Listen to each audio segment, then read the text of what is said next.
Berani tampil beda. Berani tampil beda di dalam Yesus. Renungan hari ini tema saya adalah tidak seperti mereka. Mengapa tidak seperti mereka? Dan mereka ini siapa? Tidak seperti mereka. Ini digolongkan kepada golongan mana? Hari ini akan saya bagikan di dalam firman Tuhan Ibrani 10 ayat 19 sampai dengan ayat 39. Tapi saya akan membagikan hanya 3 hal. Mengapa kita tidak seperti mereka? Dan kita harus tampil beda.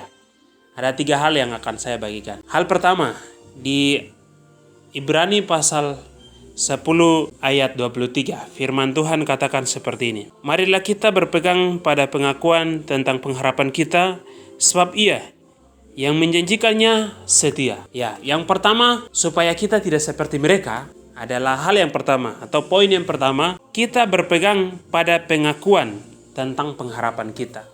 Pengakuan tentang pengharapan kita itu kepada siapa? Pengharapan tentang pengakuan akan Yesus Kristus. Kita mengaku bahwa Dia adalah Tuhan. Kita mengaku bahwa Dia adalah Juru Selamat. Dan kita percaya, kita beriman dalam hati kita. Kita percaya bahwa Dia adalah Juru Selamat yang menyelamatkan kita. Dia diutus oleh Bapa untuk menyelamatkan kita. Karena kita manusia berdosa. Karena itu yang bisa menyelamatkan kita adalah Yesus Kristus. Mengapa Yesus mau datang? Dalam perjanjian lama, kita tidak bisa semua orang menghadap Allah seperti sekarang. Anda bisa dengar firman Tuhan. Anda bisa berdoa sendiri. Anda bisa baca firman Tuhan sendiri. Bisa beribadah sendiri. Mengaku dosa sendiri dengan keluarga Anda sendiri pun, kapanpun, dimanapun, dimana saja.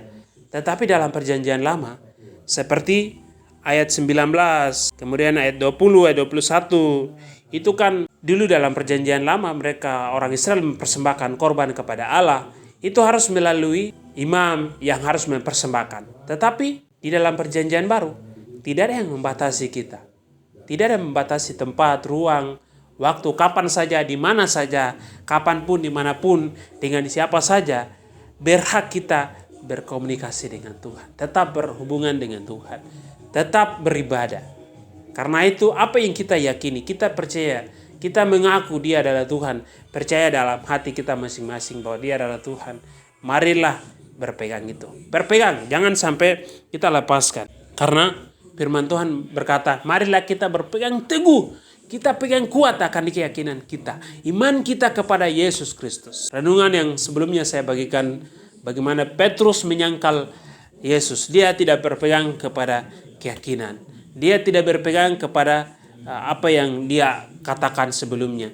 Petrus berkata, saya akan berpegang. Saya akan mati bersama-sama dengan engkau. Tetapi sayangnya Petrus tidak berpegang akan keputusan, komitmen yang dia buat, dan akhirnya Petrus menyangkal Yesus.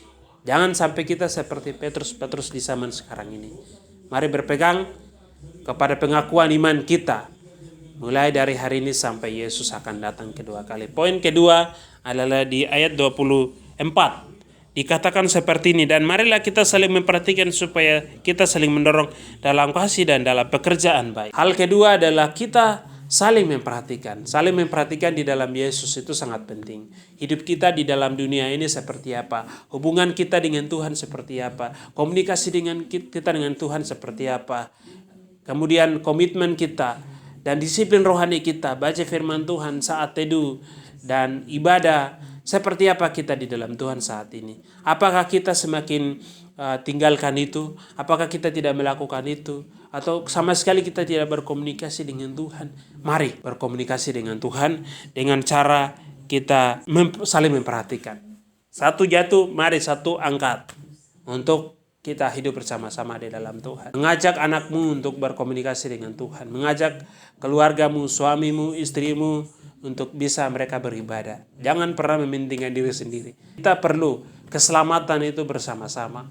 Bukan satu orang, 2 orang. Tapi semua manusia memerlukan kepastian keselamatan untuk memiliki Yesus sebagai Tuhan dan Juru Selamat.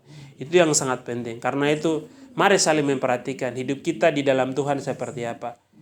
Itu yang sangat penting. Kalau tidak hidup dalam Tuhan, mengajak dia untuk bawa ke dalam Tuhan dengan cara sampaikan firman Tuhan, injili mereka. Nah, itu cara kita saling memperhatikan supaya kita bersama-sama naik ke dalam kerajaan surga. Satu, jangan sampai ketinggalan.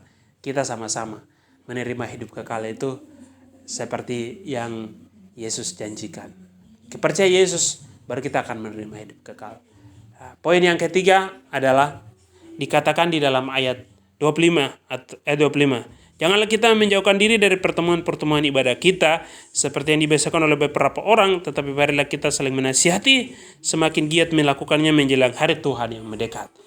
Poin ketiga yang saya bagikan di sini adalah janganlah kita menjauhkan diri dari pertemuan ibadah. Jangan menjauhkan diri dari pertemuan ibadah. Kalau tidak menjauhkan berarti mendekat. Ya, mari mendekatkan diri kepada Tuhan. Karena firman Tuhan berkata, barang siapa yang mendekat, kamu mendekat dan kamu tinggal di dalam aku. Jadi kita mendekat dan kita tinggal di dalam Tuhan. Ibadah itu sangat penting. Roma 10:17 dikatakan seperti ini. Iman itu timbul dari pendengaran akan firman Kristus Yesus. Kita mendengar firman Tuhan, baru iman kita akan timbul.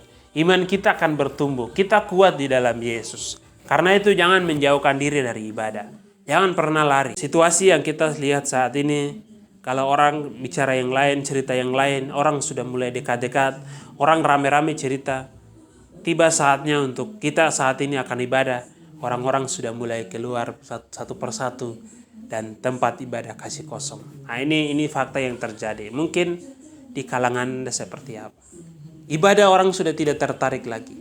Mendengar firman Tuhan orang sudah tidak tertarik lagi. Padahal firman Tuhan bilang jangan menjauhkan diri. Kenapa kita tidak boleh menjauhkan diri? Karena tanpa firman Tuhan kita tidak bisa. Mengapa Adam dan Hawa bisa jatuh di dalam dosa? Karena Hawa tidak berpegang kepada firman. Apa yang disampaikan oleh firman, Hawa diubah. Yang firman Tuhan berkata, kamu pasti akan mati. Jadi Hawa ubah jadi nanti kamu mati. Tetapi Yesus menang. Iblis memakai firman Allah mencoba Yesus. Tapi Yesus pun pakai firman Allah mengalahkan iblis. Itu baru benar. Jadi hidup kita di dalam dunia ini, kita ada di dunia nyata. Iblis selalu datang menyerang kita. Karena itu kita memakai firman Allah untuk mengalahkan si iblis. Dengan firman Tuhan. Karena itu jangan menjauhkan diri dari ibadah, dari persekutuan, dari doa, komunikasi kita dengan Tuhan. Tetap jaga dan tetap melakukan. Terima kasih, sekian yang saya bisa bagikan. Tuhan memberkati.